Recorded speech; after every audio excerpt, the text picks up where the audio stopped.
Biblia alimtayarishia Joseph Farao. Farao haiko wa kabila ya Joseph. Farao haiko wa pei ya Joseph.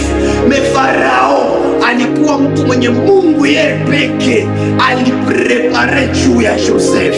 Même si tout l'Egypte, tout le monde wanaweza sema Joseph ni mubakaji, alibaka mke wa Potifa, alilala na bibi ya watu, lakini Farao akifika mbele ya Joseph, yeye atapana témoignage yeye iko contraire na watu wengine.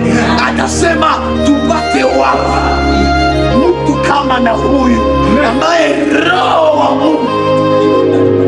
Potifa alikuwa general wa Farao. Potifa atamwambia Farao, huyu ni mtu mbaya, si alilala na bibi yangu juu kwa maana nilifungulaka prose akaingia mprizo. Mtu mwenye Mungu alikutayarishia, mwenye Mungu alitiaka baraka yake kumikono yake, kumikono yake, asiki yake vyenye watu waliongea, lakini anakuwaka na revelation yenye Mungu alimpa juu ya maisha yako. Amen. Amen. Mimi wakaniambia ushazala, ndio nikaona nisikuoe tena. Ukuja kwa ajili yako. Yes. Nilitafuta kazi, mimi wakaniambia ulikuwa msosiete fulani, bakakufukuza hapo juu ya kifulani. Ukisikia mtu yuko nakwambia nilisikia, nilitaka kufanyia hivi, mimi nikasikia, comprendre kama ule hakukuja kwa ajili yako. Amen. Yule ambaye alikuja kwa ajili yako, akuyake mu maisha yako na nilisikia, anakuyaka mu maisha yako na nilifunguliwa.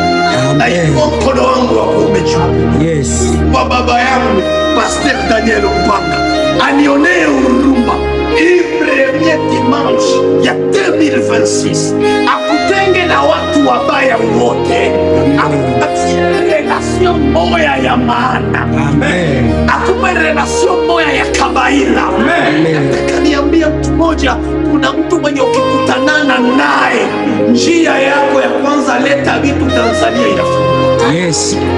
Kuna mtu ukikutanana naye, ndoa yako ya heshima unaipokea. Amen. Kuna mtu ukikutanana naye, wale watoto ulishawasomesha lakini hakuna makazi, banaikala mu masosiete za heshima.